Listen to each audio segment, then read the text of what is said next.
Greetings, Ranger Geeks and Morphing Freaks. Welcome to the Morph-A-Mania podcast. It's time to recap and review another the final 4 episodes of Mighty Morphin Power Rangers Season 1 with us, the Razzie Awards Hall of Fame. Yes.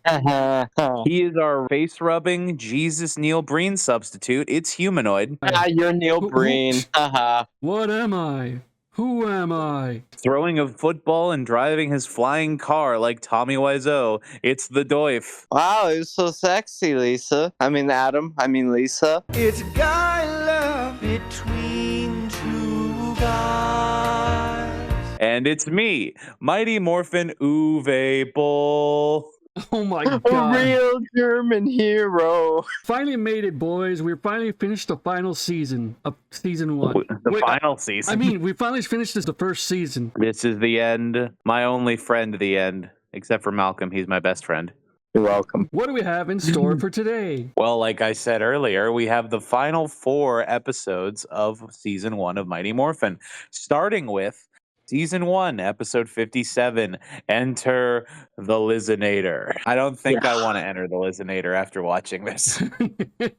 Yeah. This is going to be a fun one. I will admit, I rewatched it. It is slightly more entertaining than I thought on first watch. I still kind of hate the concept of just having a bad Arnold impression as a monster, but then again, I like Crystal Beast and Amber Mammoth, so...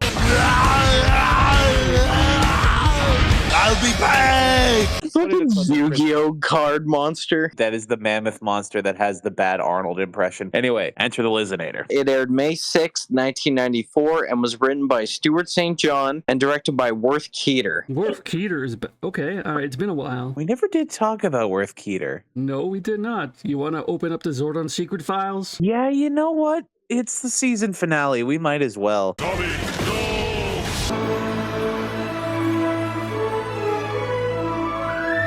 Let me just pull up Worth KEETER's portfolio here. You can start the episode while I look for this.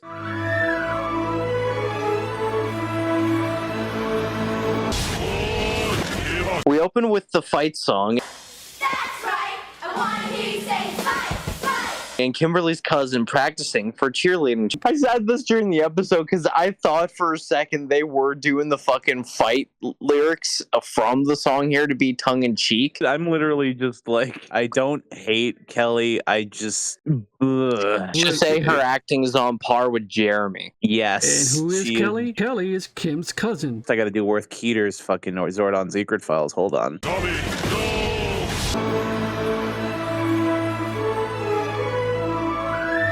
He has only 36 directorial credits to his name. He's a film and television director. He directed 20-plus feature films and 100-plus television episodes. Nice. In his career, Worth KEETER has directed projects for CBS, Disney, Fox, Sci-Fi Network, USA Network, and many others. He's the vice president in charge of production for EO Studios. Motherfucker gets around. Going into some of his directorial pursuits, his first ever directorial role was a 1979 Wolfman readaptation. We have a bunch of like weird 80s movies. Then we get to his first Power Rangers related roles. He has directed 9 episodes of Mighty Morphin, 6 in season 1. He did direct The Return of an Old Friend 2-parter that I really liked. He also directed everything in our last episode, Trick or Treat, Second Chance, On Fins and Needles. Mhm. And he directed this episode, Enter the LIZZINATOR. Then he doesn't come back again until season 3, where he directs the A Friend in Need 3-parter. Oh, he's the one we have to blame. Okay, all right. I'm scared. You kind of should be. It's like, it's all right, but... He also directed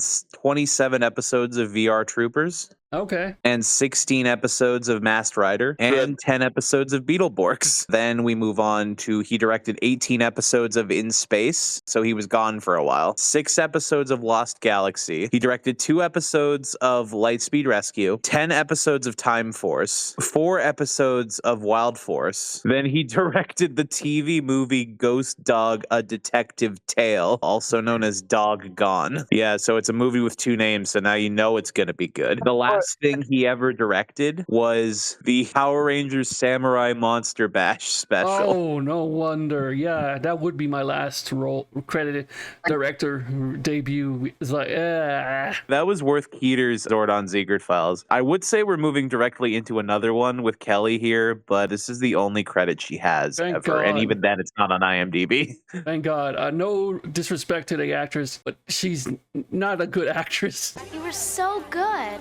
Everybody at school still talks about what a great cheerleader you were. Well, you know what they say. If at first you don't succeed, skydiving is not for you. I can't remember the Ellie song. is trying out for the junior tryouts. Yeah, it's the cheerleading squad for Angel Grove Junior High. Speaking of junior high, is this an American thing where they just have junior high and high school? Because I just went to high school. There was no junior high. Did you have junior high? Okay, you went to school in Chile, didn't you? No, BC. Okay, I know in BC they don't have junior high, but in Alberta they do have junior high because I okay. went to junior high. As someone who also went to school in BC, it's from grades kindergarten to 7 to 8 to 12. Yeah, and for us it's K to 6, then 7 to 9 is junior high, then 10 to 12 is high school. Oh, okay, that explains it because I was so confused at this part. The American equivalent would probably be middle school as well. Yeah, Okay. middle school, where all the greatest minds and greatest things come from. Insert Diary of a Wimpy Kid here. Zooey mama! Zooey mama! After we get Kimberly's cousin being told by Kimberly that I can train you no problem, we cut to Bandora Castle, where Rita's plan is to kidnap Kim's cousin for no reason other than I'm the only one that those pom-pom heads should be cheering! She just wants simps. She should set up an OnlyFans. I was gonna say Oh, no. I also need to mention during this Bandora Castle scene, Squat wants to take up cheerleading, and now everyone in the audience is imagining Squat in a cheerleader outfit. Oh my God. They also mentioned the monster of the week, LIZZINATOR. which Also, mid-monster design. And also during this segment, after they talk about the LIZZINATOR, Goldar calls Rita her cheesiness. Terrible LIZZINATOR is almost ready, your cheesiness. I love when they take like stupid words to compliment their evil mistress. It's like whenever like in Paper Mario, like Bowser's minions call him like your nastiness and like your pubbiness and shit like that.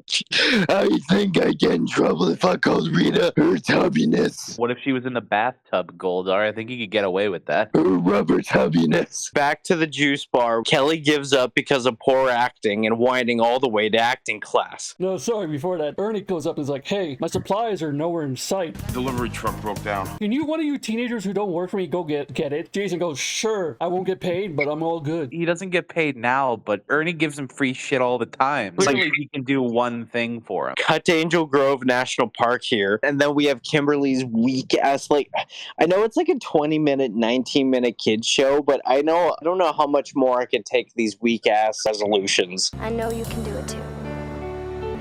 We can't get to the Disney era fast enough. Hell, we can't even get back to Lost Galaxy fast enough. I don't know. I am starting to miss the Damon Henderson. Damon Henderson. He's going to be the focus of every episode. Triple H in 2002. Yeah, it's going to be Damon's reign of terror. But back to Bandora's castle. Babu says, Maybe you should send someone else on this mission. and the reason is because he knows American Babu, or Bob here, is fucking hilariously terrifying. I actually think the best way to sum up how I feel about American Bob, American Bob, American Barb.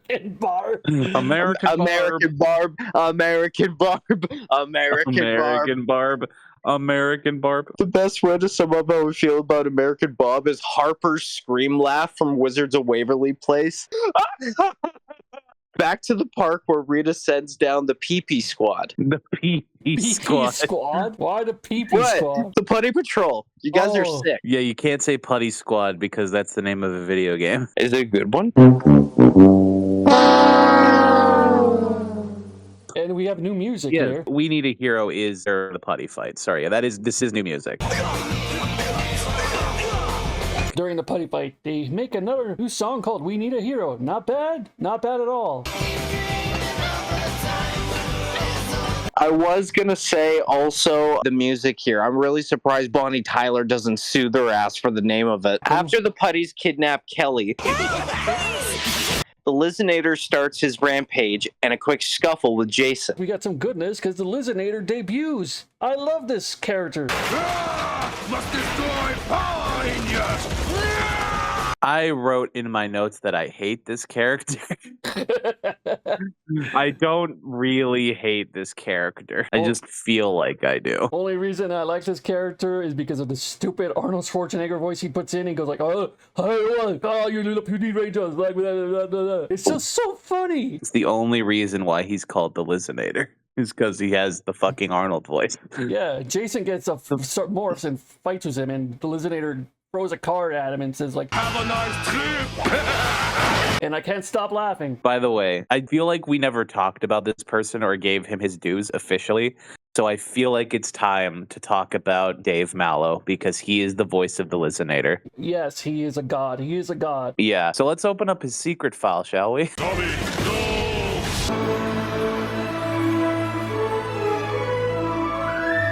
He has done a lot of things, and I don't feel qualified entirely to talk about everything he's done. So we're just going to go with just the things that are Power Ranger related. All right. And we're going to start with Zeo because he was also in the pilot of Mighty Morphin, so that comes later. Zeo, he was in 6 episodes. I did not know that Babu was in Zeo. He's in the Zeo beginning 2-parter. Other than Babu, he plays the character Video Vulture in Invasion of the Ranger Snatchers. Okay. He plays Googleheimer in Bulk Fiction. That's a great name for an episode, by the way, Bulk Fiction. He plays Hosehead in A Golden Homecoming. He plays the Midas monster from the Ranger who came in from the Gold. So that's all of Zeo. Then he was in 5 episodes of Beetleborgs. He played Quincy Moto, Charterville Charlie, the Borg Slayer, and he played Shelator.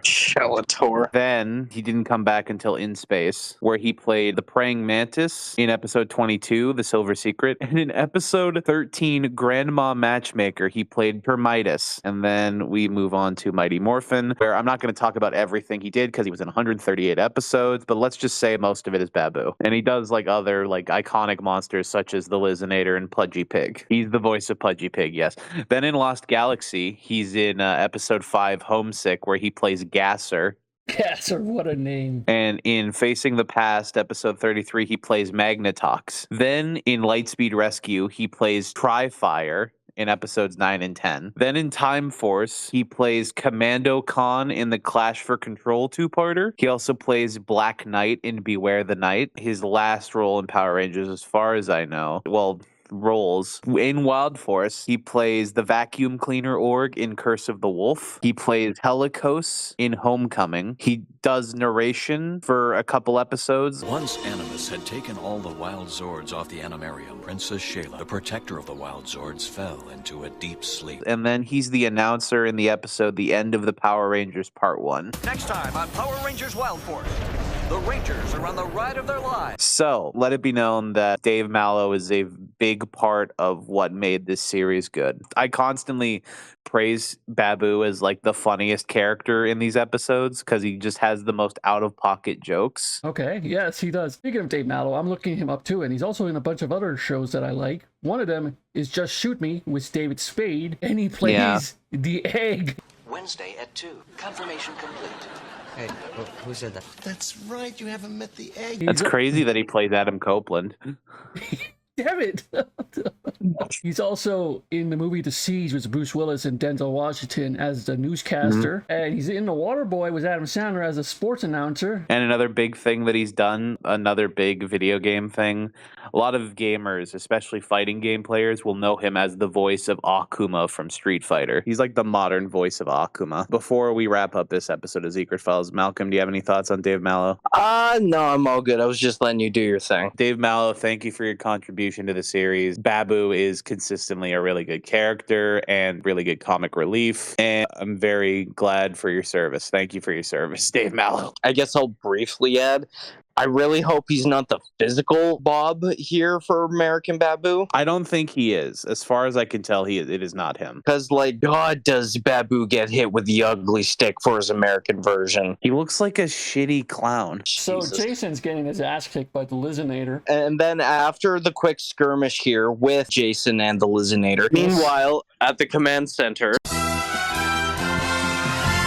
and the Rangers get the rundown on the LIZZINATOR, and Billy uses this fucking PKE looking thing, which I have marked here as the BF PKE because it looks like a Doom version of the scanner. Big fucking PKE meter right down to it. And it looks like he might be made of the same metals as Alpha 5 because I think he was like scanning Alpha then talking about the LIZZINATOR. I don't know if that was just... Billy said LIZZINATOR has a super metal. Yeah, that's what I was saying. But it's not the same. It's not the same as Alpha though. They call it space metals. The LIZZINATOR's outer body is made up of super metals from another galaxy. Which I just called plot armor, but I mean, And whatever. Tommy wants to fight, Count me in. but Zordon goes like, Hey, wait, what about your limited power supply? So yeah, no, as usual, Tommy sits off the sidelines unless it becomes absolutely necessary. This is one of the times I gotta use it. All right, man, but you're gonna have to be careful. It's Morphin time! Dragon Sword! And then the fight begins, cutting in between the fight here, which is a decent enough fight as usual. Cutting in between Kelly taking care of henchmen 21 and 24 here for the fucking Venture Brothers. They really are 21 and 24. And I have listed here that they're getting fucking bodied by awful cheers. Rita! Ooh, I don't feel so good all of a sudden. Yeah, they literally just get bodied because cheering sucks, apparently. And then we get probably the highlight of the episode for Adam and I want to say. Yeah, it's Yeah. literally in the top 10 moments of the series I've watched so far. yes. The LIZZINATOR is over by this fucking car here, and Jason goes over to fight him and opens the car door only to get a fucking punch from a putty right to the face. And just the way it's shot, the way it immediately cuts away after the punch happens, it just broke me during the first watch. It's I the almost best pissed line. myself. Jason comes up with the best line in this well. Like the buddy starts the car and Jason goes, Putties can drive? Whoa, yep, they can drive. "Yeah, buddies can drive." It's like I died. They can drive. I gotta admit, the line didn't hit me as much because I just got flashbacks from Rise of Skywalker. They fly now! They fly now! They fly now! They fly now? They fly now. Jason just rides on top of the car like Big Show does on his dad's casket. Putties can drive? Whoa, yep, they can drive. Every time I just see that scene, I just can't help but keep thinking that they literally just made their version of the Blues Brothers car and had Big Boss Man drive it into a funeral service.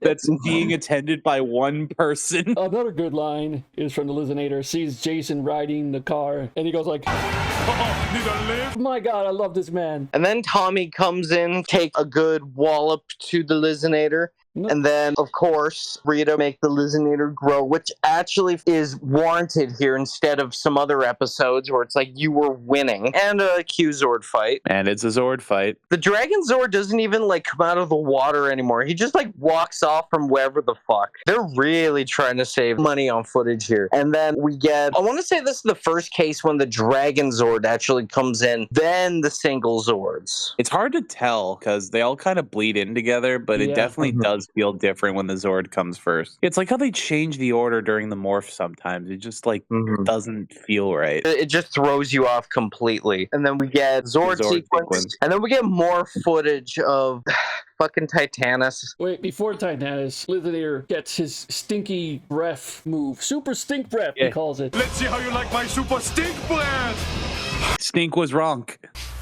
Yeah, I was wrong.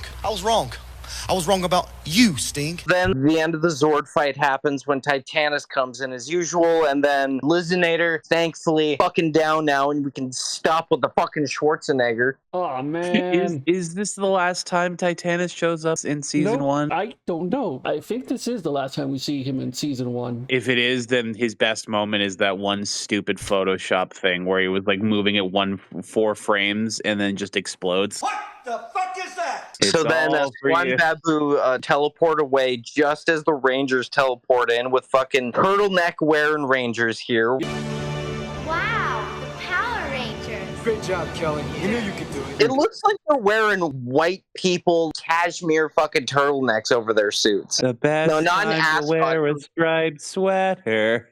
He's If it was all an the ascot, time. it would be like a bandana or handkerchief sticking out. So like this is a full-on turtleneck. And they don't even like talk to Kelly. Well, they do for like 5 seconds, but then immediately cuts to black and then back to the juice bar with something that took me like a second take to notice that this is the longest that Bulk and Skull have gone without being in an episode. Yeah, they weren't in it for like 19 minutes. And then we get a brief funny ass chant making fun of Kelly from Bulk here, and then he tears his pants. He's gorgeous. He's hunky. He's F-U-N-N.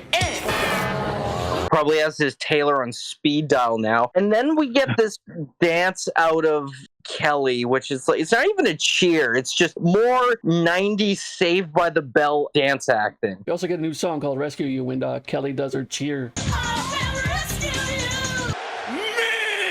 It's just mid. Until eventually, after only one performance at the fucking cheerleading youth tryouts, the Skull got to her. Dun, dun, dun, dun, dun, dun. Next episode.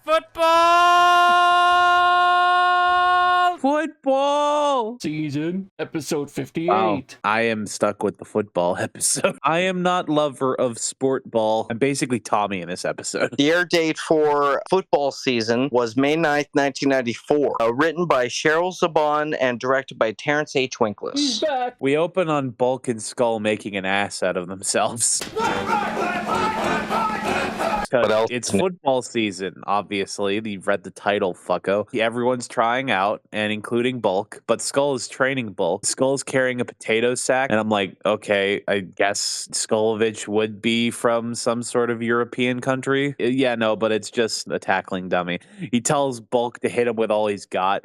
Bulk grabs the football out of Tommy's hand and charges down the hallway. But unfortunately, right as he's about to tackle Skull, who comes out? Principal Kaplan. I think he just waits in the sidelines so he can give these motherfuckers detention. He has a personal agenda against Bulk and Skull. Also, They eat the toupee. Bulk just decided to fight the toupee after they all crashed into each other, which is fucking weird. Cut to Jason and Tommy laughing at them, and then Tommy just instantly gets depressed. Like, haha, I'm never going to get football. Even Bulk's got more experience than me. out of nowhere, he becomes bipolar. It's like, ha ha ha. Oh no. Then Tommy just walks away. And we cut to Bandora Castle. Everyone's jazzed about football. Babu is all like, That game those humans are playing looks fun. and Rita's like, Who wants that junk? What the fuck does Rita even do for hobbies? Like, all we see her doing during this whole fucking show is just purposely look for shit to complain about so she can send down a monster. Like, what do you do for hobbies, Rita? well, let me think about it. Stargazing, beating up her subordinates. We mentioned she has an IBM computer where she keeps all her spells, so she probably plays solitaire. Or Minesweeper. Again, this is US Rita. It's not Bandora, so we don't get even the Bandora song here.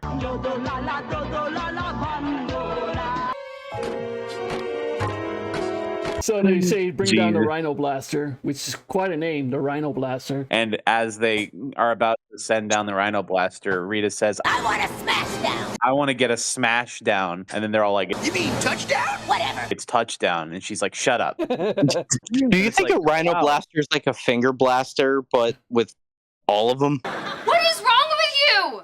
What is wrong with you? What is wrong with you? Malcolm, go to the corner. We cut to the juice bar.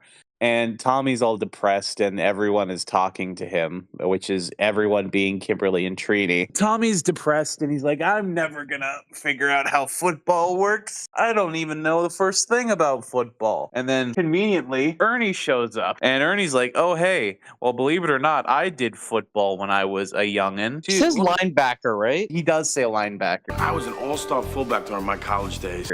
Which is like kind of weird how Tommy falls into the position he does. Spoilers at the end of the episode. Especially with how unqualified he is in general. But I guess because it is Tommy with how athletic he is, it does make some sort of sense. Immediately throw in some embarrassment as in walks Skull and then Bulk with a tutu. The funniest thing I ever seen, Bulk just being so done with Skull. Like, what is wrong with you? Bulk is super pissed off and Skull is holding what is essentially How to Football for Dummies. Dummy. Skull. Yeah.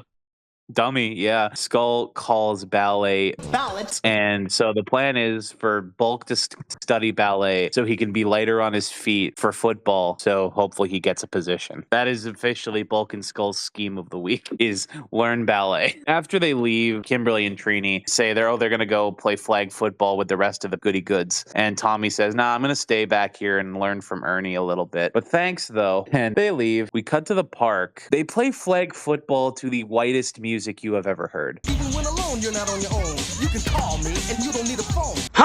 They play football and this rap song comes on. Bro, I love rap, but this shit right here, good God, what the fuck is this? I straight up thought this was Vanilla Ice. Just no artist that's supposed to sound like Vanilla Ice. Just straight up the white man himself. The fucking so white he's clear. Like, he's clearer than clear. He's Vanilla Ice. Here's the thing. I was going to say Vanilla Ice, but no. It's worse. This is the Vanilla Ice electronic rap board game level. Imagine a big mouth Billy Bass fucking Vanilla Ice. This is what it is. It's lowest common denominator. It just is stupid. And we get intercut scenes between a bunch of training and this. So this is what I like to call shit show, not a clip show. It's a shit show. We get the first bit of the football. Then we do another training segment with Tommy and Ernie. And the whole gimmick of the Tommy and Ernie training segments is, oh, he's trying to learn football, but he's too karate focused. Because of course he is. It's Tommy fucking Oliver. Yes. And we get the most fun part of this segment. Bulk and Skull in detention. Skull is training Bulk in ballet.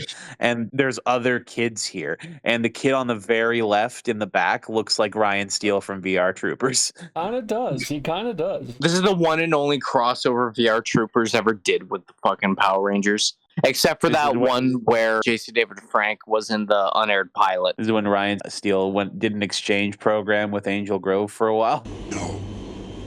There is another. That's like the most fun part because there's like some fun, dumb moments with Bulk learning ballet in detention. Then we cut back to the fucking football. Just doesn't end with this rap song. And I'm looking at my skin and I'm somehow getting whiter. Yeah. My God, I'm milk. They're also in this football scene. They're also doing acrobats, like showing off, like just doing flips and shit. It's like, bro, it's just football. And there's one shot where Billy just flexes at the camera and you're like, holy shit, Billy's yoked. Oh yeah, this is the second time we see Billy like show skin. This is the one time where getting blue balls is considered a good thing. We get to the end of the football scene and someone throws the ball at Billy and there's a putty intercepting. And then we get the putty half of the fucking training montage here, which has actually incredibly significantly better music. We have another new song here. This song is called 541.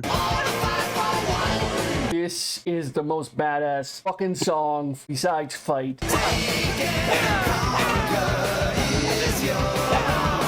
I love this song. And Go Green Ranger Go. And Go Green Ranger Go. Oh man, they're just rocking it out, man, here. God damn. Also, Billy leveled up finally.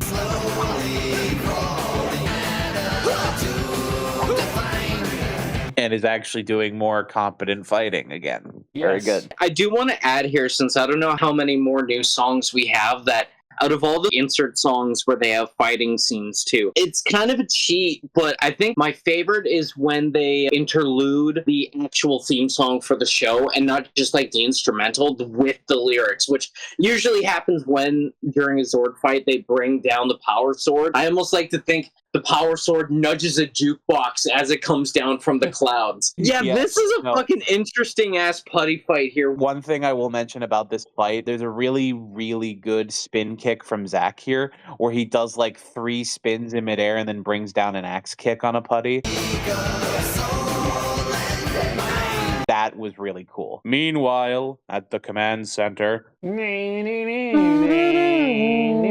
we get the exposition of the episode, which is just, oh, here's the RHYNO blaster. Go get him. I gotta say here, that fucking RHYNO is built like RHYNO. RHYNO blaster is built like RHYNO with a Y. Right down to the stubby arms and no neck. We get the morphing sequence, and they morph, and then we teleport, and we get the second putty fight, where the RHYNO blaster is like, Oh, you found me, but you will not defeat. Oh, by the way, the Rhino Blaster is voiced by Richard Epcar in this episode. Nice. Good to see you again. And for me, he sounded like Coach Oleander from Psychonauts. You power brats are no match for my team! The rest of you will die! The Rhino Blaster summons down his defensive line, which is just a bunch of putties in football uniforms. And weirdly enough, one of them doesn't have a number. The jersey is just blank. Yeah, not even like a 0-0 on it, which is an actual thing that football jerseys have if they have no number. Yeah, it's like you'd expect on the back of his jersey to have like "He Hate Me" or something. It's like an XFLOG reference. Of course. Yeah. Why wouldn't I? We get a putty fight. We get combat during this fight. Not just combat. And, it's the full combat song that plays out. With like actual lyrics. Yeah. And you know, it's like football. They just get into linebacker pose and then they punch each other. And it's like, it's fine. If a fight has a gimmick for me, I'm either really going to love it or I'm going to hate it. And I kind of hated this fight. Yeah, I can see what, because they're doing too much football here. Anyway, they defeat the putties and they're like, oh, now we're going to get you next, Rhino Blaster. And he says, You've been sidelined, Power Rangers! Hit the showers! And then he farts on them. And farts smell so bad that they get teleported to an alternate dimension. They get teleported away and they get sucked into a dimension not only of sight and sound, but of mind. The multi-dimensional vortex is what Zordon calls it. Rita's monster has banished the Rangers to the multi-dimensional vortex. Just another fucking name they pulled out of their ass, honestly. Yeah. And then Zordon says, Alpha, the worst has happened. My Rangers have all been kidnapped. Send the man. He's our only hope. They're in the alternate dimension. Zordon's pissed. So he gets into contact with Tommy, who currently is doing reps on what is the oldest exercise bike I have ever seen. It's like it literally looks like Ernie made a exercise bike out of like an abandoned radiator. Yes. The only other time I've seen an exercise bike like this is in a fucking clip from the 6th Doctor from Doctor Who. 26, 27, 28, 29. We see that the communicator is flashing in Tommy's bag, which is a bit of a ways away from him. Then Ernie's like, oh, I gotta get this phone call. You take a break, Tommy. And then as soon as Tommy gets off the exercise bike, the thing beeps. It only beeps when it's convenient for him. Plot armor. Tommy goes into the corner, and I thought we were going to get a corner morph, which would have been really funny. But no, it's just, come to the command center. And what throws me off is, like, at first I was mad about it, but no, it makes sense because they're actually building canon towards the next episode because Tommy forgets his bag. Left my bag! Then we get the bit where he talks to Zordon. You go ahead, Andres. Zordon tells him, hey, be careful out there because the more power you use for the Green Ranger power, the more you weaken. So you're on a time limit, bitch. Once again, the time limit is in effect here. You know what this reminds me of? It reminds me of Kamen Rider DINO with fucking Zeranos. I'd say it reminds me more of in Ghost, where there was like a specific like 30-day time limit. Oh yeah, where there was initially a 30-day time limit for him to get his life back, basically. Anyway, Tommy morphs and goes to fight the Rhino Blaster, and it's a fight. There's nothing that stands out about it. Except for Go Green Ranger Go, of course. Yeah, because it's so good. It's bad. Shut the fuck up, Lucas. I love the Power Glove. It's so bad. The fight goes about as well as you'd expect until Rita summons her Mexican staff equivalent, Juan. One! Make my monster grow! Juan. Make your monster grow. She says wand, but I thought she said Juan for a second. Anyway, the Dragon Zord comes in because obviously Rhino Blaster's big now. They do a little bit of fighting. Sorry, you forgot to mention Dragon Zord coming in. There's a new shot of how the Dragon Zord comes in from under the water.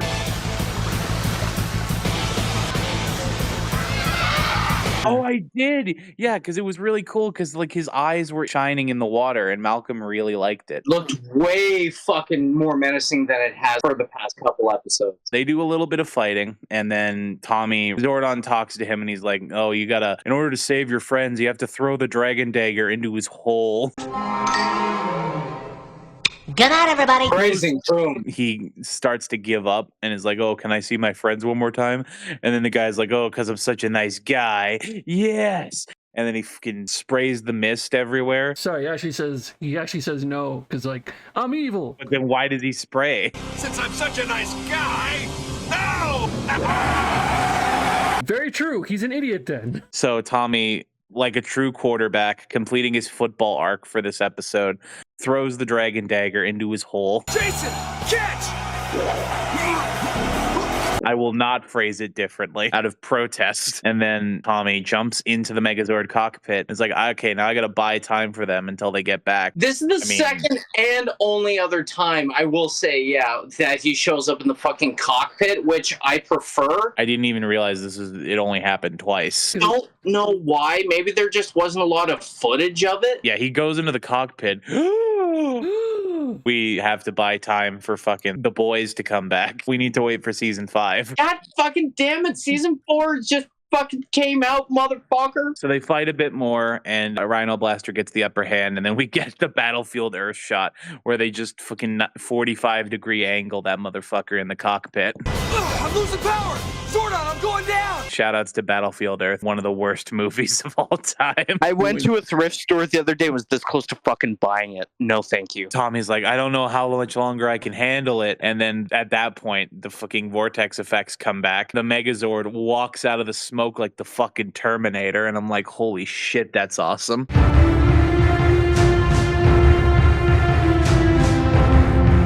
When the portal opens here, I did have in my notes that the effect did remind me of the black hole effect from the 90s Spider-Man cartoon. Yeah, the spot. It does look pretty good. For a 90s show, I give it a pass. What I don't give a pass on is all the fucking football jokes. I don't get them. I don't understand them. Neither like do they I. say shit like flag on the play, 15-yard penalty.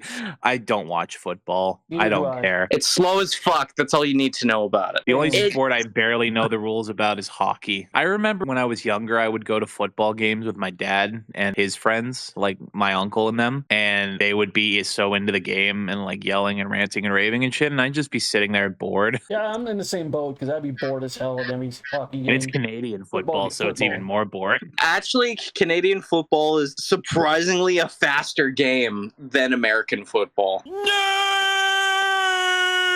Anyway, they finish off the Rhino Blaster with the power sword. That's about it for that. Then we cut to Bandora Castle, where this is the moment. Here it is, folks. The final headache. I've got such a headache! We have a total of 19 headaches in season 1. God damn, you need a fucking Badville. Badville. Because she's evil. Badville. Yes, I get it. I just don't want to sell it. God damn it.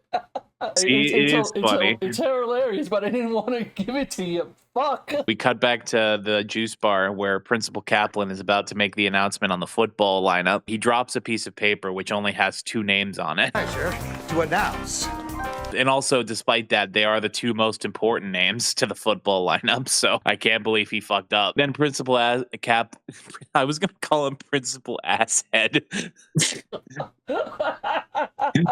Anyway, Principal Kaplan asks Ernie to kill the lights, and we get a look at the stupidest looking light switch in all of fucking history. It's just a giant black box. Cartoon box. Off, on. Nothing else. Then after he shuts the light off, we get the one guy with the singular flashlight as the spotlight. And then we get the lineup, and I have the lineup here for you. So let me just read this lineup. Jason, and Jason comes out. Billy, and Billy comes out. Hey, phrase it! I'm so surprised Billy's in this. Surprised Billy got announced before Zach. Bob, and then American Babu comes out. Matthew, and then the host of Botchamania comes out. Ryan, there's VR Troopers. Michael, here comes Michael Jackson. Thomas, and then Black Tommy Oliver comes out. I was gonna say, you're not a train. And finally, Paul. Oh yeah, Paul. It's probing time. Mr. Kaplan thinks that that's the end of it, despite the fact that he hasn't announced the quarterback yet. One of the kids is like, Looks like you dropped something, Mr. Kaplan. and then Kaplan's like, oh, I can't believe I fucked that up. Allow me to introduce Bulk. And then Bulk comes out with his tutu still, and then fucking falls and makes an ass out of himself again. Finally, introducing your starting quarterback, Tommy Goddamn Oliver. And there he is with his fat cock. No wonder Kim likes him. It's like in his football pants, it's just staring you in the face. Why are you looking? Because it's staring at I you in the face. didn't mean to look. It's right there. For fuck's sake, what are you doing with the crimson sausage in your pants? Here comes the crimson sausage. No. The episode just ends there on a happy note with everyone on the football team. But of course, Bulk is going to tell Skull to murder 3 random children because of the embarrassment he felt in this situation. Yeah, that was a decent episode. We move on to, I don't know why I have this in my notes, but it's season 1, episode 59. But it's, I just wrote 3 M's, so I thought it was going to be season 1, episode 59, Maximum Male Models. No, it's Mighty Morphin Mutant, directed and written by who, Malcolm? Double whammy for today, boys. May 16th, 94 was the air date, and it was directed by Terrence A. Winkless and written by Douglas Sloan. That was a whole week later than fucking football season. I want to take a look at an air date calendar just to see how eclectic the fucking air dates were for back in the day. We open up in Angel Grove High School, and Tommy's running to his locker because he forgot his books. He forgot. Kim shows up and goes like, "Hey, Tommy, how's it going?" Tommy goes like, well, what? So Tommy's being me in this episode, being forgetful and shit, and he walks away while his locker's open, and then walks back and closes the locker. And Kimberly's going like, if it wasn't for his football dick, I wouldn't be with him. What's wrong with you? What's wrong with y'all? I'm so sorry. What the fuck, dude? We see Mrs. Appleby teaching, and Tommy is trying to sneak his way in, but Mrs. Appleby sees that shit and goes like, Tommy, how nice of you to join us. It was at this moment that he knew. He fucked up. "Why are you late?" Tommy goes like, "Oh, I forgot." Appleby goes like, "Don't be late again." She tells the class about the project for today, like, "What do you think's wrong with you guys? What are your faults? And what could people say about you to change your mind?" Today's episode lesson. What is wrong with you? Well, I was going to say, what is the fault in your stars? Fault in your stars. Oh my god. So Bulk and Skull are saying like, what if we don't have any faults? And Mrs. Appleby goes like, "Well, I hope the class can tell you what's wrong with you assholes." And Bulk goes like, "Damn it. Okay, well played." And she's like, If not, come see me. I'm sure I'll be able to help. She was way too trigger happy on that fucking response. Yeah. She went from having the dumbest facials to being the coldest killer. So Tommy's making fun of him. It's like, If you really get stuck, I'll help you guys out. and Bulk says, You'll be lucky if you remember what the assignment is. Tommy just shuts up. We cut to Bandora Castle, and Rita mentions she has a dungeon. Now listen up. Go to the dungeon and get the badges of darkness. Go to the dungeon. Go to the dungeon. Go to the dungeon. Oh my. Rita saying like, "Go to the dungeon and bring out the badges of darkness. We're about to get really up in this bitch." It's at this point I'm like, oh, for fuck's sake, it's another evil ranger plot. Yes. But it's better. This one is, I'd say, actually more enjoyable than the other evil ranger plot we had to deal with. It was decently enjoyable because there were 3. There was Power Ranger Punks, which is, you know, less evil and more dickhead. Then there was the actual Evil Rangers one. I forget the name of the episode. It's the one where they poured laundry detergent in the water fountain. I can't remember what it was. It was the one with Japantown. Yes, exactly. So we cut to the youth center, and Tommy and Jason are sparring, and Tommy can't really focus, and Jason goes like, "Man, bro, you gotta focus up, man." And he goes like, "I know, but I can't." So he goes over to the juice bar, and Trinity and Kim's like, Why don't we help you find ways to remember stuff?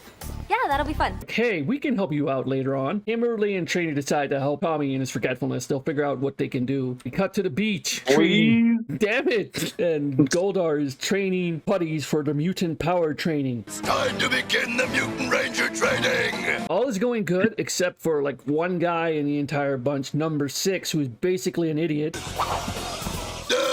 No, number 6. Everyone else is doing the move great except for number 6, and Goldar's like going like, "Step forward with your left foot, number 6. I guess no one's gonna bloody listen to me, sunshine." War games! So the putties are doing spin kicks, and then we cut to number 6 dancing around or doing some bullshit, and the other putty's like, "Can you believe this shit? What's this guy doing?" So finally at the end, Goldar goes like, "Every one of you are doing great. So we have our evil Power Rangers that we can do. Except for you, number 6, you fucking idiot. He send them back to the... So going back to the clay jar on Finster's workbench. See ya! There's one putty missing. There's no one to be the Red Ranger. Goldar just smashes the badge of honor. He was just like, I'm smashing the badge of darkness. He's like, no one will be the Red Ranger. I hate the Red Ranger. I made a shit fight with him. So he gives the other badges to the rest of the putties, and he says, it's mutant time. It's mutant time. And then all the putties turn into a Blue Ranger, Yellow, Pink, Black, and Green Ranger. But they have gray gloves and gray boots. We cut to the juice bar, and Bulk and Skull come in and say, like, I think we're not going to do our project because we're better than everyone. And you know it.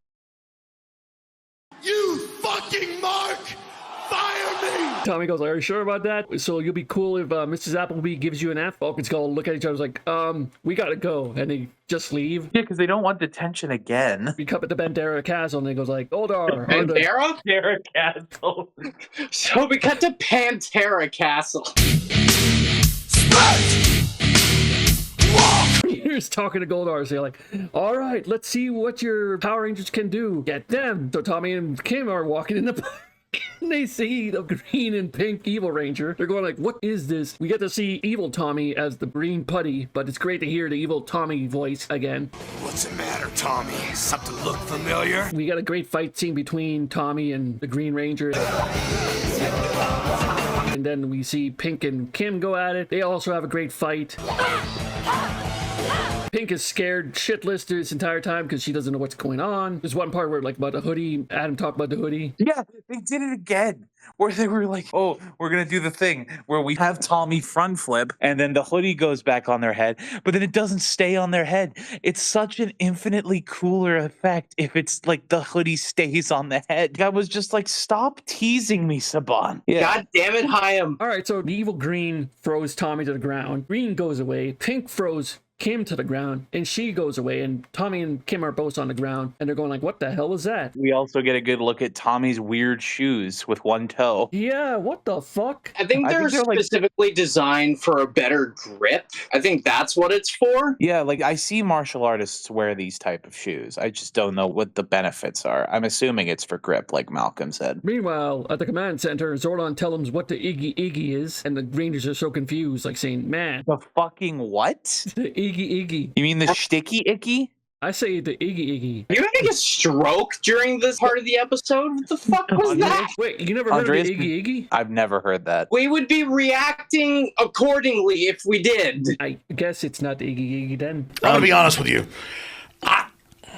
I'm kind of retarded. I was gonna say that Andreas just died and we're just hearing the gases release. So Zordon tells him, well, good luck with these evil Rangers. Cut to the juice bar, and Billy makes a beeper for Tommy so he doesn't forget shit. And then we cut to the command center again. Alva goes like, oh no, my tubes are trembling. It makes my tubes tremble. What? What the fuck? It's the crayfish. You have trained well. So we cut to the beach. Boys. And we see the crayfish, which is a pretty awesome design. I like it. It's a big lobster. Larry the lobster. Commander Crayfish. Commander Crayfish. He's saying, oh, we're going to kick their asses. Cut back to high school. Kim is putting ribbons around Tommy's wrist. Yeah, my grandmother told me that tying ribbons around your wrist always helps you remember. Also, you notice that like his locker's full of Post-it notes. He is forgetful. Very forgetful. And then his beeper starts spazzing out. Alert. Time to take out the trash. Alert. Time to feed the cat. And he just keeps saying things. Alert. Alert, alert. And Billy's going like, that's strange. I don't remember that being the time I specified. I mean, I appreciate them for helping, but like all these honestly stupid ways of trying to get him to remember. Why don't they just take the Simpsons route and just get him a remember all? The only problem is I can't remember what I've forgotten. And all of a sudden the communicator goes off and they go to the corner and Zordon, yeah, they go to the corner. And fucking skull corner. Zordon tells him, hey, it's time to go and fight the crayfish. And this is the fucking this right here. Good fucking God. Kids, won't you step outside for a second? They all morph in the corner. It's morphin' time! I call this the first time they do the corner morph because they constantly do it in different episodes of different seasons. My thing was this, yes, I know it's a kid show, like avert your expectations, but fuck me, there was just people there. You're in a high school in the middle. You just go to the goddamn corner and you fucking yell it out. It's morphing time, you fucking idiots. Oh my god, it just pisses me off. I just want Their proudest moment. There's an alternate reality somewhere where they did this and then Zordon was immediately like, well, you just broke the first rule. Good fucking luck. Exactly. Like, yeah, man. What did I tell you about the first rule? Do not tell anybody about your secret identities. And you're all in the corner like idiots. Man, I chose poorly. What's the first rule of Fight Club, you fucks? Corner morph. You do not talk about Fight Club. And what did you do? You talk about Fight Club! Alright, so the Rangers morph out of there like idiots. And they go to the beach. Boys. And the crayfish goes like, ah, you're here. Putties, it's mutant time. We get the Dino Buckler, Zhu Ranger Henshin.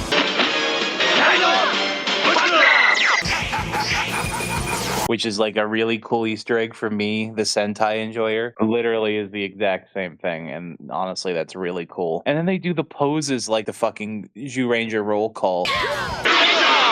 Just, this 30 seconds is my favorite part of the whole episode because it's just a huge love letter to the Zhu Ranger. The putties morph, but they don't get a full morph sequence. They just cut away and they're already Rangers. So Rangers versus Rangers this time. Again. But even better, the Rangers are fighting each other and even evil Rangers have power weapons, which is pretty cool. And Tommy and the Green are fighting, but Tommy has a dragon dagger and Green Evil Ranger has the Sword of Darkness, which is a good callback. That is a great callback, and I forgot how much I loved the design on the Sword of Darkness. I think the second last time we see it. It comes back again? I'm so ready for that. Yeah, I want to say next season when we get a particular fight, I will not spoil for Adam. I think I know what you're talking about, but it has a different name. The Rangers are getting their butts kicked. Jason goes like, Zordon, we need help, man. They teleport away, and we got back to the command center. Oh, nah, nah, nah, nah. The Rangers are going like, oh, we can't defeat these guys. We need something. And Zordon, this shit right here. Oh, fuck's sake. I forgot about this bit. Zordon tells them, hey, I'm going to give you new weapons.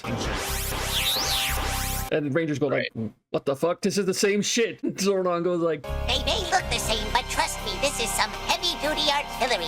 What? They may be visually, powerfully exactly the same, but they're not. Just accept it. There's a simple explanation for that. No. Shut the fuck up. All right.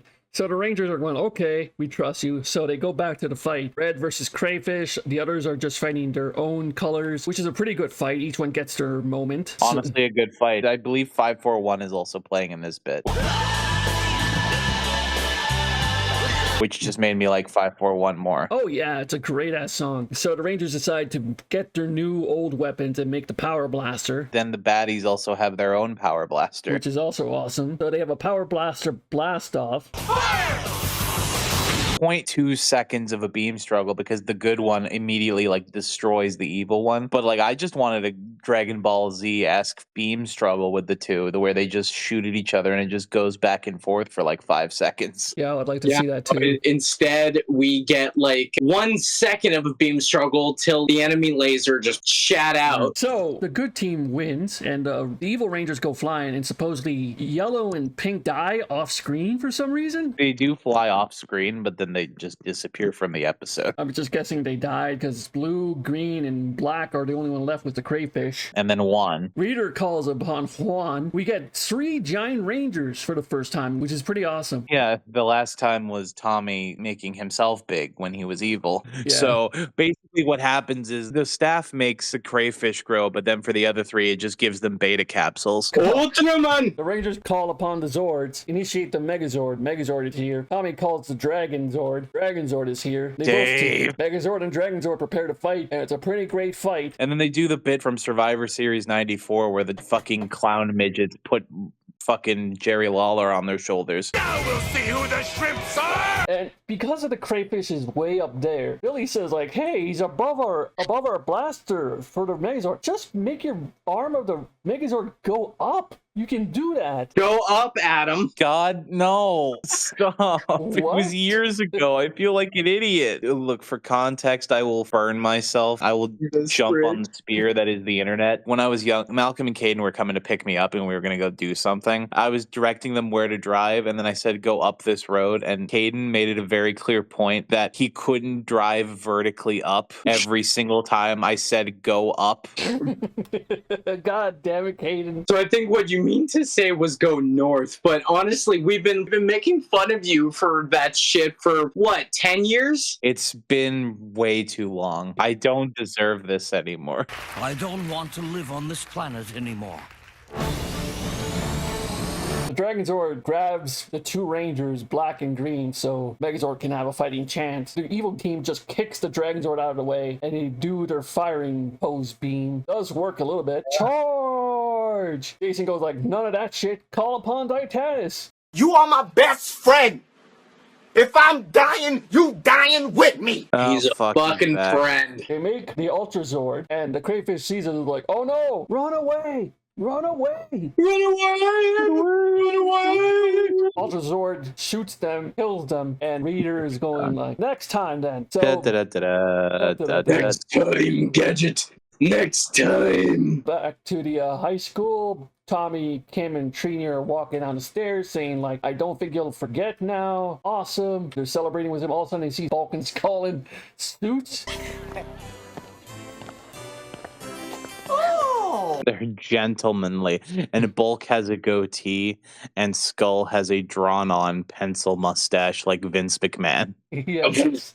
Like scary-ass fucking saggy Vince McMahon now. Bulk and Skull see Mrs. Appleby. They go like, good evening, Mrs. Appleby. We are now proper gentlemen. Good evening? What are they, in night school? I think it'd be good afternoon would be the proper nomenclature. So they say, thank you, Mrs. Appleby, for telling us that we have full. As we are now gentlemen, we like to give you a gift. Mrs. Appleby, seeing through their shit, says like, oh. Now, why don't you be gentlemen and open this for me? I've just had my nails done. Bulk and Skull are like worried a bit and saying like, oh, but we prefer not to, madam. We insist. And Mrs. Appleby goes, I insist. So Bulk and Skull open it. Nickelodeon box o slime. And it ends like that. Nickelodeon's gag. So we finally made it, boys. We're at the final episode of season 1. Season 1, episode 60. And Oyster Stew. What a So fucking 60. name for a finale, by the way. What a fucking letdown. Yeah, like I said, it's pretty but it was the 90s, so cliffhangers weren't even a thing yet. There is some sense of finality to it because, boys, we're free. Well, we're not free yet. We gotta get to the very end. I know, and that's why I'm gonna sing my little song then and only then. Yes, I have a song. I written something and prepared for this for you boys. Well, damn. I don't know who directed it, but I'm gonna take a guess that it was Terrence H. fucking Winkless.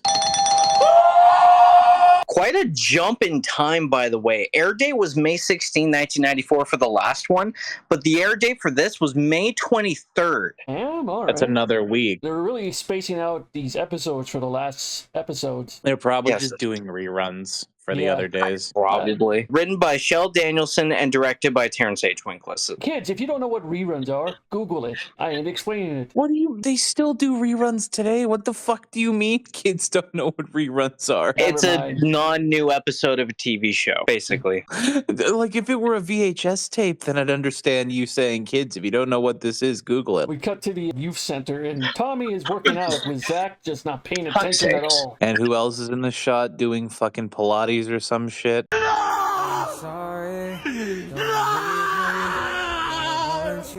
god, I'm gonna vomit uncontrollably. Fucking Angela. But her last appearance. Thank God. Yay. At least until Walker, Texas Ranger. Will any of us be covering that for any sort of media podcast?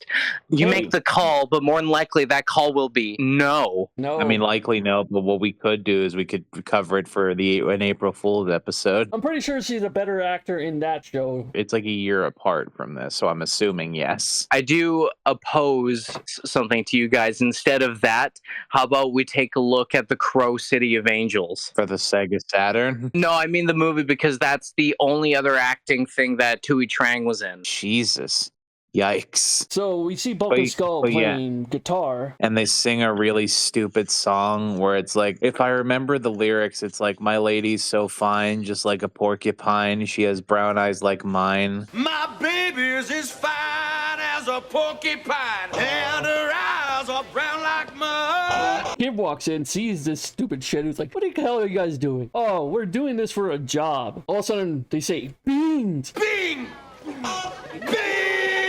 Zach mentioned that it's Angela's birthday. Oh, we're gonna have this today, aren't we? This bullshit. It's literally like, as soon as he mentioned it was Angela's birthday, I'm like, okay, I already know the whole plot of the episode. And Zach is gonna get too big for his boots, try and get something crazy expensive for her. I was gonna call her Andreas. I would make a better partner. Now that's an insult. No, I would make a better partner for Zach. Yes, you would. And I'm not saying that that's an insult calling Angela Andreas. It's an insult calling Andreas Angela. I am so sorry, Andreas. Do you need a hug? No. Okay, because I was going to give you a hug. Drawing any comparison to Angela and you must make you cry inside a little bit. Zach's gonna get something really expensive. Angela's gonna be a money-grubbing whore and act all cute and lovey-dovey, and then it's gonna go wrong, and then she's gonna hate him forever. We already know what the plot is, and we haven't even gotten 30 seconds in. So Zach's idea is to get her pearl earrings. God damn it, Zach, you're a high school kid. You can't afford pearl earrings. If Martha Wayne died because of pearls, then you can't afford pearls. Zach is Joe Chill, confirmed. Oh my god. Damn, Jesus Christ. He killed Bruce's parents for the pearls to give to Angela. Fuck's sakes. Damn it. So Zach tells Tommy and Kim, hey, do you want a double date? Without even asking Angela out first. You guys want a double date if Angela agrees? Like, damn, he really is too big for his boots. Yeah. Kim goes like, sure. Tommy looks at her like, yeah, why not? God, I hate her so much. I don't know why, but this episode made me particularly hate this fucking character. Literally this episode and foul play. It takes me a lot to hate a fictional character, but Angela got there. We cut to Bandora Castle after Zach talks about pearls, by the way, and we get Rita's plan where, oh, Zach wants pearls. Well, then we're going to use my Econite pearl or whatever the fuck it is. Call on the Ecoside Pearl to unleash the Oysterizer. To make sure that the Oysterizer absolutely fucking Smeggledorfs Zach to death. Oysterizer is also a dumb name. It sounds like a moisturizer. Maybe it's Angela, maybe it's Maybelline. So we cut to the high school again, and Zach is at his locker and sees Angela, the homewrecker. Proceeds to go over to where Angela is, like, hey, you wanna go to a French cafe? Angela goes like, not really. That Zach voice was insulting. And I'm not one to talk because I have a really bad Jason voice, but like, jeez. I'm telling you, at this point, this bitch will only be happy if Zach takes her to Dorsia. Start getting a reservation at Dorsia now, you fucking stupid bastard! That is a American Psycho reference to my intellectuals out there. Yeah, but at this rate, like, he won't have the money to go to Dorsia, so he'll have to settle for Hawthorne Island. The menu. That is a horror movie that we need to show you eventually, Andreas. You'd like that. I definitely want to see the menu. Angela's going like, no, I'm not gonna go. French?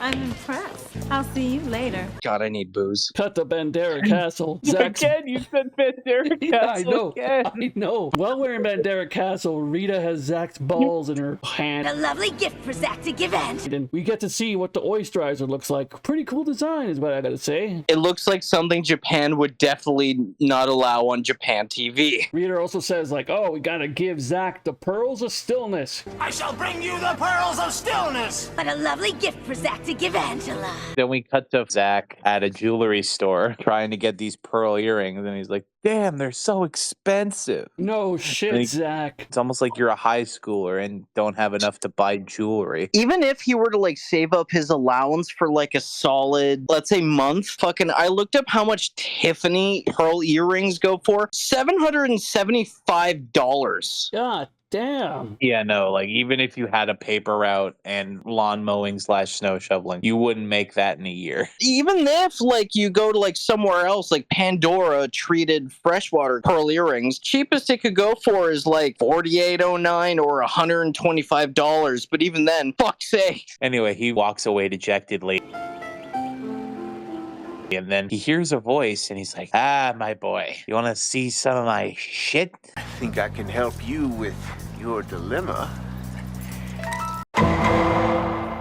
It's the merchant from Resident Evil 4. Sorry, 4 Resident Evil. No, Damien, we want you as a listener. No. It's okay. It's an inside joke. He'll allow it, but he'll hit me later. He opens up his trench coat. There's just a bunch of jewelry in there. Not sus at all. Zach goes, "Are they hot? Are they stolen?" And he's like, "Of course not, my boy. They all belong to my dear departed wife." Oh, the way these looked on her at the opera or some bullshit like that. These used to belong to my dearly departed wife, and when I gave these to her, she fell in love with me.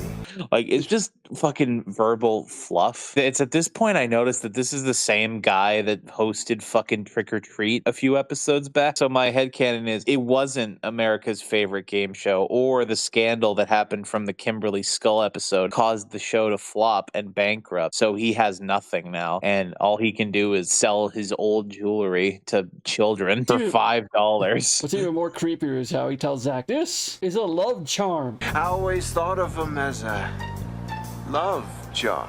Good luck with that. So he pays for these earrings and then walks off all happy. And then, unfortunately, ruining my headcanon, the guy jumps down and then turns into a putty again and does a fucking weird dance before they cut to black. And we fade back up. It was called La Tête d'Escargot. I was looking at the name La Tête d'Escargot, and I'm like, first thing I thought was, Jesus, this is so French. Malcolm will not want to cover this episode. The second thing I thought was, oh, I'll suck on your La Têtes. Damn it, you took my joke. Oh my God. Jesus Christ. I'm sorry, I didn't mean to take your joke. No, it's Great fine. minds think Someone alike. Great minds do think alike. So Zach decides to order for the group and calls for the waiter, but he says, "GARKON." It's not even like he's trying, because the French word for waiter is garçon, but he pronounced it the American way, Garkon. And then Claude comes over. Oh yeah, Claude. For some reason, I wrote Claude Squad, which leads me to believe that my headcanon for this restaurant is, since all of the waiters look pretty much alike, they're all named Claude. Well, there is actually one waiter that isn't named Claude, and his name is Serge, and he's particularly helpful with Axel Foley, who decided to come into Angel Grove for a visit. My wide-angle lens is about to burst! This waiter dude looks so annoyed with them because he goes like, "These fucking Americans." Oh, I heard Mademoiselle has a birthday, and then he snaps his fingers. Here comes the birthday brigade, Bulk and Skull. Here comes the Crimson Sausage. No. Shut up! Jason, Trini, and Billy are walking through the park. Putty show up, and Jason goes like, Look out! The Claude Squad. "It's a Claude Squad." So they begin to fight, and we got a new Putty song. Definitely sounds song. Now we come back to the cafe, and Bulk and Skull Sing their fucking shitty song from earlier and also talk about beans. There's a bit where like fucking they knock some food over onto themselves and fall back. Hey! Frog's legs. The big thing was frog's legs. And they just ate a bunch of frog's legs, which I'm just gonna clue you guys in. You're not missing much when it comes to frog's legs. It tastes like chicken, but like not as good chicken. We cut to the command center, and Zordon goes like, "Oh, the pearl's evil. The one that Zack is giving to Angela. It will make life forms motionless." As Angela is putting the stuff on, she's ogling at them first and putting on a stupid ooh-woo cutesy voice, I love them. despite being a total bitch to him so far. So I'm surprised, Zack. I suppose this explodes, or a can of worms jump out at me? I looked this woman in the eye. I said, bitch. I do want to quickly say for this particular part of the episode, when Angela was talking to Zach, he's like, "Oh, what, is it going to explode at me?" This is the moment. This particular moment for me, starting now, this will be the moment where I truly do hate Angela crossing this point on, because just she's complaining and Zach did all this fucking effort, and I was legit just like, shut the fuck up. I was tolerating Angela because, again, I usually can just tune out fucking shitty characters for TV shows like Janice from The Sopranos, Skylar White from Breaking Bad. Even though I personally think Skylar White was mostly a good character and understandable, she was a working mom.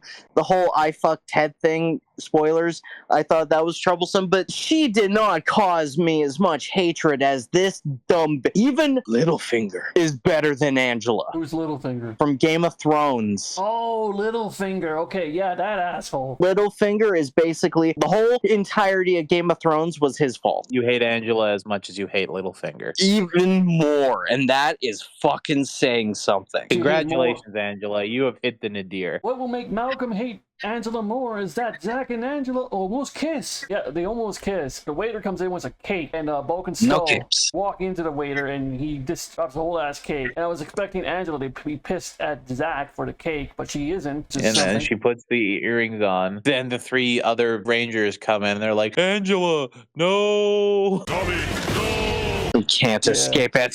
They say no, and like they all turn into statues. Yeah, they all turn into fucking weeping angels. Oh god. We forgot to mention Tommy and Zack left to clean up, and they come back after all this has happened. Tommy and Zack are like, oh, we gotta go to the command center because this is some weird shit. They go to the command center, and Zordon gives them the situation is to break the spell, lure the oysterizer out of the sea and destroy his pearl. Zack goes like, I'll go get him, and Tommy goes, me too. Zordon says like, be careful, Tommy, because your power is at risk here, because you're on a goddamn time limit. So the mission is to go find the oysterizer and destroy his pearls, because that's the only way that you can unfreeze them. And we forgot earlier there was a bit when Zack and Tommy came back in. Zack goes down to like check Angela, and there's a little fucking bit at the bottom of the frame where you can see where the graying effect on their faces stops. Boy, I really hope somebody got fired for that blunder. So Zordon tells him, like, the only way to defeat the oysterizer is to get him out of the sea. That's his weakness. He's in the water. You gotta get him out of the water. Yeah, because that's clearly how you defeat submerged creatures. So the 2 of them morph. Zack goes like, okay, I'm gonna go get him. Tommy on the cliff goes like, since you're checking out this part of the beach, I'll head south. And just walks off. They're combing the beach. Yeah. They don't have big enough combs for it. They're combing the beach. And then Tommy says, have you found anything, Zack? And then Zack says, I ain't found shit. So the oysterizer sucker punches Zack. And Zack goes down. Oysterizer splooges out of his hole. I can't hold it much longer. Onto Zack, and we find out it's acid gel, which burns. It burns! Tommy shows up to save Zack, sees that Zack is melting, and Tommy decides to give him his shield, which is pretty awesome because this is another different Ranger who has the Green Ranger shield now. This is the first, and I want to say only time Zack gets the shield. And with the shield, he looks like the Gold Ranger from Zeo. You know what? I can see it. It just doesn't have the weird. Doesn't have the weird king symbol in the middle. It just makes me want to see fucking Ranger again. The oysterizer sees this, decides to splooge on Tommy, and now Tommy is splooged and he's burning on the ground. Tommy has been splooged. Zack goes like, what the hell, man? Decides to double punch the oysterizer. Oysterizer goes back into the water, and for some reason, him punching the oysterizer into the water breaks the spell on everybody. Yes! That should break the spell! I don't know. Let's just go on with it. Fuck this. Rangers Me go like, too. Angela, those earrings, they're not good. And Angela goes like, I knew Zack was a goddamn idiot. Wait till I get my hands on that Zack.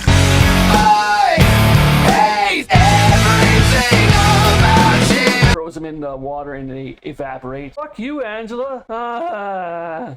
Fucking. Oh my god. Yeah, the fucking earrings disintegrate, and then as soon as they disintegrate, Zack and Tommy come back, and Zack fucking is like, Angela, I have to tell you something. I have to tell you I'm sorry. And then Angela's just like, shut up, bitch. Zack, do me a favor and don't do me any more favors. Comprendez-vous? And then just leaves. Yeah, it's like, god damn it. What an asshole. You are the fucking worst. Yeah, the Rangers go like, well, that's shit, but we have to go deal with this oysterizer. Get man up, Zack. Poison Wendy's is better than your ass. I'm gonna say this. I don't know if people are going to believe me, but I would rather eat raw chicken Oh, God. than watch another Salmonella. Angela thing again. Oh, Do you my. promise? I do not promise. Do not because promise. unlike your uncle, I'm not terrifying. So the Rangers leave the cafe and they walk around the corner and they morph. For the first time ever, we have an underwater Megazord fight. Under the sea. Under the sea. They see the Oysterizer, they start fighting. Tommy calls upon the Dragon Zord. Everything was going to be fine. I was having a really nice time playing poker with Dave and that other fish dude named Susan. Everything was going great. And then all of a sudden, you had to fucking call me again. Don't call me again. I award you no points. Go to hell and may God have mercy on your soul. Jesus Christ. The Dragon Zord whips his tail at the Oysterizer and he goes flipping out of the water onto shore. So much fighting. And then the Oysterizer shoots splooge from his eye onto the Dragon Zord. When I get that feeling, I want sexual healing. And now the Dragon Zord has splooge on him. The Oysterizer goes like, You two are becoming a real pain in the shell! Dragon Zord is down, getting choked out by a chain. Megazord comes in and cuts the chain off. Well, time to beat this guy. Oysterizer goes like, ah, shit. Jason calls upon the power sword, slices Oysterizer. Oysterizer goes down. Oysterizer, by the way, was voiced once again by producers Scott Page Pactor. Not opening up the secret files, I'm just mentioning it. Like I mentioned when whatever voice actor voiced the monster. The monster is gone. This is the last monster of the season. That was another really fucking big letdown for me. Like, it was fine, but it's like, it's not good. It's the 90s. The excuse of it's the 90s can only go so far. Yeah, I know. I'm not excusing. I'm just saying it's the 90s. There was a lot of shit back then, but yeah. Like the constant use of pasta la pizza. What was that one? Hasta la melon or whatever? Hasta la pumpkin? That's what it was. Yeah, that fucking every time it's that fucking episode. I swear to God. Fucking David Pumpkins looking motherfucker. Any question? I have a question. Oh, to God. Why? So we cut to the juice bar. Zach has flowers, and at this point I'm saying, stop simping, Zach, for fuck's sake. Yeah, no, literally, stop simping. Stop it. Get some help. Literally, all he does is he just sings a song about being true to yourself. I was wrong to play the fool. Yeah, oh my God. I started singing Angela. it, and I was like dying inside. I was like, no. Angela says some more shit. I'm sorry too, Zach. I guess I shouldn't be so materialistic about things. Get the fuck out of here! This is when my headcanon was finally solidified. Okay, here's my headcanon for this. You see, this is the end of season 1. For like the first third of season 2, everything goes fine with Zach. Nothing has happened according to like the public. But around the time the power transfer happens, he takes that last moment of power that he has before he's swapped out for whoever the next Black Ranger is, I don't remember. And he just fucking brutalizes Angela like he's Omni-Man. He absolutely murders the fuck out of Angela. And he feels real good about it. And then he transfers his power to whoever the other Black Ranger is. And as soon as he does that, the fucking police catch on and realize that he did this. And then he's arrested and fucking held at death row for life, basically. Or for like 20 years until he comes back for once and always. Okay, yeah, I didn't know he came back. So I'm not projecting. You're projecting. Yeah, so Zach and Angela kiss. And oh, God, no, man. So it ends. This is the last time we see Angela, people. We're free. Malcolm, sing the song. Ding dong, the bitch is gone. Witch, oh witch, the wicked bitch. Ding dong, the wicked bitch is dead. As you can tell, we're not a big fan of the Angela character. That character. Everybody got that? We say this every time, but we do not hate Renee Griggs. We do not condone hate for any actor unless they absolutely deserve it. We don't hate Angela's actor. We just hate Angela. Yes. So, we did it, boys. Final thoughts? We are at the end of season 1. So I think it's fair enough time to open the secret files one last time.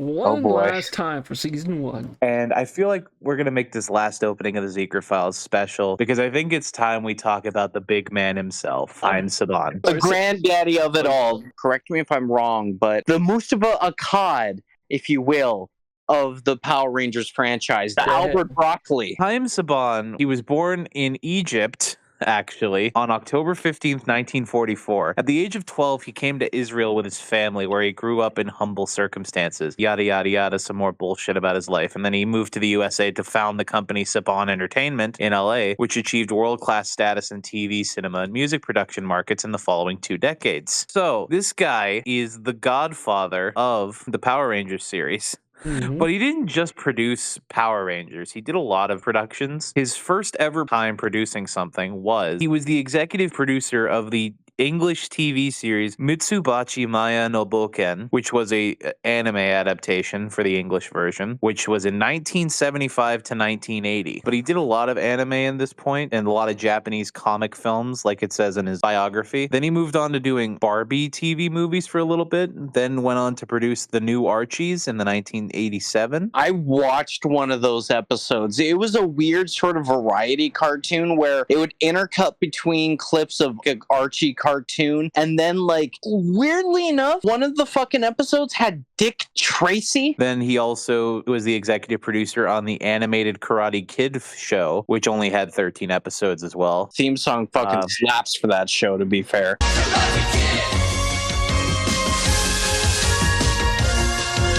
He produced for a lot more TV miniseries, TV movies, including, I'm not going to say the name of it, but the R word, the really bad R word of Dr. Willis. Then we move into the Power Rangers stuff, where he produced a lot of Power Rangers, and everything Power Rangers related has his name on it for a reason. He produced every series of Power Rangers. He produced, obviously, Saban's Masked Rider, VR Troopers, Beetleborgs. He had his hand in basically any Toku adaptation, except for fucking Kamen Rider Dragon Knight. Oh my god, he did Casper, A Spirited Beginning. That's hilarious. That's what I was going to say. He was the executive producer of Casper, A Spirited Beginning. Oh my god. He also was the executive producer of The Addams Family Reunion and Richie Rich's Christmas Witch. A lot of fucking weird shit. He was the producer for Sweet Valley High? Really? He was the producer for Sweet Valley High. He basically is the most well-known for producing Power Rangers.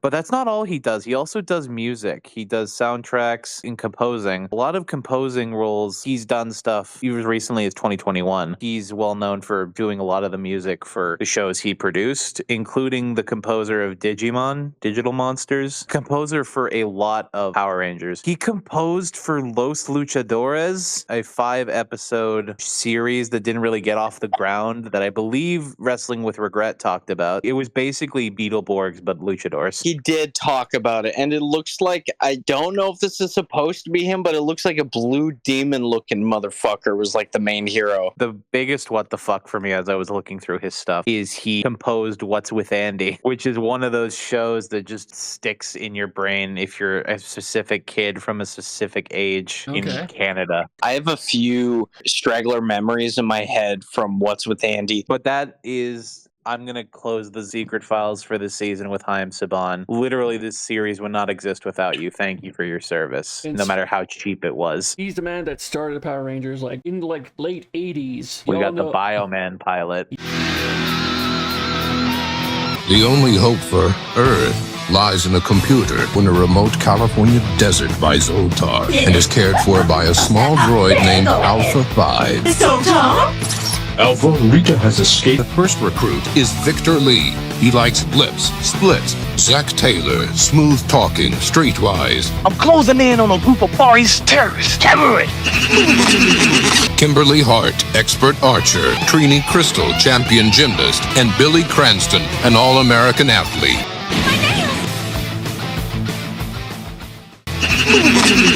Yeah, it's like before Power Rangers Season 1 came along, Saban tried to get Power Rangers into American audiences with the Bioman, like the Sentai. Bioman. Yeah, the Sentai version was called Bioman. He saw this and made a pilot out of it and tried to sell it to TV executives, and they wouldn't buy this shit because they go like, what is this crap? What is this? We don't know what we're doing. They didn't want it in the late 80s, and also they still had the same characters from Mighty Morphin, just looked different. Like Trini was white and Zack looked like Eddie Murphy. He's actually Miguel A. Nunez Jr. Wait, no shot that was Miguel A. Nunez Jr. as Zack. Yeah, that's Miguel A. Nunez Jr. This sweet land of liberty we're living in is going to be in a mess of trouble. I have several questions. I swear to God, I thought it was just Walter Jones, but with long hair. Yeah, no, I was referencing that when we were watching it. That's fucking the guy from... DJ from Street Fighter. Yeah, DJ from Street Fighter. But I mean, specifically, I recognize him as from fucking Friday the 13th Part 5. It's those damn enchiladas. Yeah. He's also in Return of the Living Dead, one of the movies. Just put in the Demon and Anita pooping duet.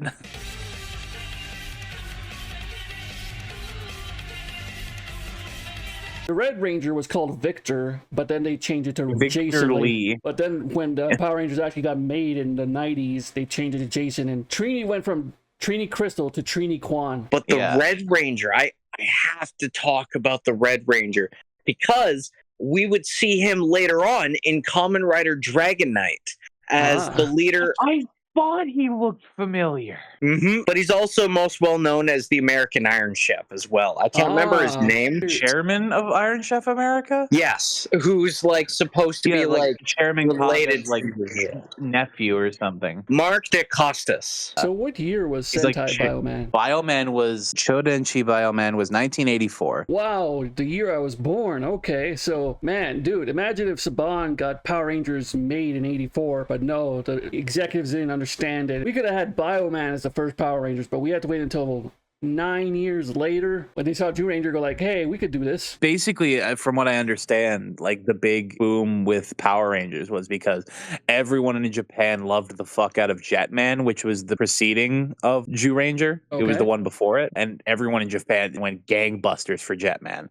And after seeing how much popularity that had, and it even had some popularity outside of Japan, even in America at that time. So Saban finally saw a market for it, so he just used Jew Ranger footage with Toei's permission, of course, to make his series. And believe it or not, people wanted it in 1993, and when they didn't want it in 1987. I imagine if Bioman was made in 1984, that we'd just straight up get Sentai in America instead of Saban's adaptations. And I pray to all that is Lord and Holy in this alternate universe that exists that they just straight up use the Bioman theme song, because that is one of, if not the best Super Sentai themes from like Jew Ranger before.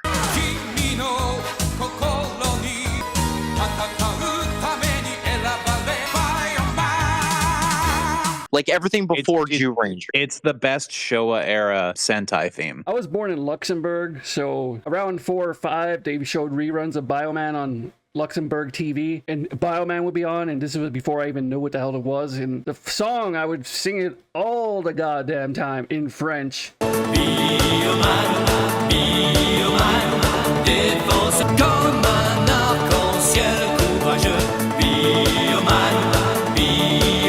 And then I moved to Canada, and I forgot all my French. Completely forgot about Bioman until years later. I go like, this shit sounds familiar, Bioman. And then I went on a rabbit hole spree. I was like shook, because I go like, I grew up with this. Wow. Alrighty then. We're done with season 1. I was gonna do a fun Where Are They Now segment with certain characters, but they all come back in season 2, at least for a little bit. Yeah. So I don't see the reason to do that right now. So we will do it at the end of season 2. Let's go through final thoughts of the season. And since I'm the virgin, I should go last. So you guys go first. You want to go first, Andreas? Yeah. So season 1, rewatching it with you guys, it's been awesome. It was like, watching this as a kid, this was my jam, man. It was like, god damn, I loved every minute of it. I know it's cheesy as hell, but Jesus Christ, I grew up on this, especially with the Green Evil story arc. My big ass crush was Kimberly, and then Scorpina coming out later, and now years later it's just seeing Scorpina just standing there doing nothing, which is hilarious. But Scorpina's there. Hearing all your reactions to this, because it's great doing this with you guys, and it's been a fun ride for this whole season, and that's all I have to say for it. Okay, so I don't know how I feel about this as someone who's been more of an intermediate Rangers fan, because I've seen, I want to say, every single episode except for 2 of the Disney era seasons. So that's my expertise when it comes to Power Rangers. I have occasionally watched episodes of the Zordon era and then the Neo Saban era, specifically with Samurai. But this is my first full go of seeing every single episode of the first season of Power Rangers, and it's a mixed bag at best. Like, I love the silly, goofy, fun episodes, but oh, man, was it cheesy at times, but in the best possible way. I gotta say, for 90s cheese, it was fun, but I can't deny there were times when I'm like, is Mesogog here yet? And then we're gonna have an inverse of me being angry at you for liking things in this show with me liking Mystic Force. I can just tell. Yeah, I will definitely. Like, how can you like that? It's funny. It's like you justifying why you like the stuff in here. It's gonna be fuck's sakes, man. I can't wait. But yeah, no, I gotta say this has been fun. Okay, One down. A billion to fucking go. Okay, so I know I've been keeping Malcolm in suspense about this because he's wanted to know what my thoughts on season 1 since we watched the last episode. Well, the best thing I can say about it is a complete microcosm of the 90s. It is just screaming 90s. The colors, the stereotypes, the characters, the music, the villains, it all just screams 90s cheese. And that might be good for some people. That might not be good for others. My opinion is it is more often good than it is bad. There are really big bad spots. I can name 2 episodes in particular that are an affront to God and everything that is holy and should never be watched by anyone again. Those 2, of course, being Cleanup Club and Trick or Treat. If we watch anything out of this season again, it's going to be the reversion. It would be fun to do the reversion after we do all of like the regular Power Rangers just to see. Yeah, it's like, right after RPM when the reversion starts. Well, we'll see what we do with that. But my final thoughts on season 1. It's honestly really fun when it is fun. When it's good, it's really fun. It's interesting to look at. The lore is decent. The characters are funny. When it's good, it really hits home. When it's bad, I want to shoot myself. God, specifically. Oh no, there is a third bad, like 3 specific dark spots in this entire season. Cleanup Club, Trick or Treat, and any episode with Angela as the main focus. They all like pulling teeth. And not the good kind of pulling teeth after you eat asparagus. There's never good kind of pulling teeth. No, like the yeah, do it. Do the asparagus story. I'm telling them about asparagus story. Mom wanted me to eat asparagus. I didn't, so she gave me an option. Either eat asparagus or yank out my fucking loose tooth. I chose the latter. There, summarized it for you. Happy? My final verdict ranking of season 1, because I like to, when it's a TV show or a movie, I like to rank it out of 10. I give season 1 a solid 7.5 out of 10. It's really good when it's good, and it would have gotten an 8 if it weren't for so much Angela. It's good. I would say go back and watch it, besides those few dark spots I mentioned. With that, we want to do our final thoughts on the actual episodes we watched. This time I'll start with the episode thoughts. LIZZINATOR, it felt really bad when I was watching it initially, but then I thought about it and I rewatched it with a clearer head, and the Arnold voice is kind of funny. It's mediocre. Maybe go back and rewatch it. Football season is the best episode of this block, miraculously. I don't know how. It's the least offensive of this block. There's a lot of football jokes that I don't get, but honestly, I'm okay with that. I think the story is fine, and Tommy trying to, not be so karate is an interesting hook. Yeah, it has the weird white music, but honestly, you can just fast forward through that part. Mighty Morphin Mutants was all right. It had the Evil Ranger plot that I thought was going to be an issue, but it turned out to be the best one of the 3. So I would say it's the second best episode of this block, and it's not that much of a contest. And Oyster Stew makes me want to eat corn the long way. Oh my. Yeah, that's all I got to say about Oyster Stew. Anyway, besides Oyster Stew, go back and watch the other 3 episodes. Go ahead. So my final thoughts, enter the LIZZINATOR. I just like the LIZZINATOR and how stupid and ridiculous the Arnold voice is, and like Putties Can Drive line, which is still classic to this day. Football season, really good episode. Don't know nothing about football, so I didn't get the football jokes either, but a great episode. Mighty Morphin Mutants, it's rent-free in my head for years because of that Juggernaut video guys who did a amazing funny-ass dub to this episode. Yeah, it's the Juggernaut, bitch! Black Power, motherfucker. Jose Canseco! Right, we got you, bitch! I got crabs! Hold on, bitch, I'm from 25th and Wildwood. We fuck emus in the ass. What the fuck? I'm Jose Canseco. Damn, attacking the killer gazebo! Jose Canseco, bitch! Son, what's going on? Motherfucker, we need your help. You need to take your ass over there and take care of these motherfuckers. Frosty, Pookie, Eddie. What the fuck does that mean? And an Oyster Stew can just go fuck itself because of Angela. Yeah, that's I agree. my final Malcolm? thoughts. Yeah, I'm on the same fence as you there, Andreas. Like, the first 2 episodes were entertaining, like, fun filler again to me, but I'm just fucking thankful that we're done with it. So what do you think of Mighty Morphin Mutants? As I said, the first 2 episodes were great, but, sorry, the first 3 were entertaining, fun episodes. That's what I meant to say. Thank you. And then, fuck Angela. See you in Walker, Texas Ranger. It was was that. We're done with season 1, and we're going to be doing season 2 next time on a different day, different channel. Not different channel, but next time. And I'm Humanoid, and I have to say, God damn it, Zach. Why? Why? But we never get to see Angela again, so yay! I am Dead Shroob, and parting is such sweet sorrow, unless it's Angela. And I am the DOIF, and may the power protect you all. And fuck Angela. You're goddamn right.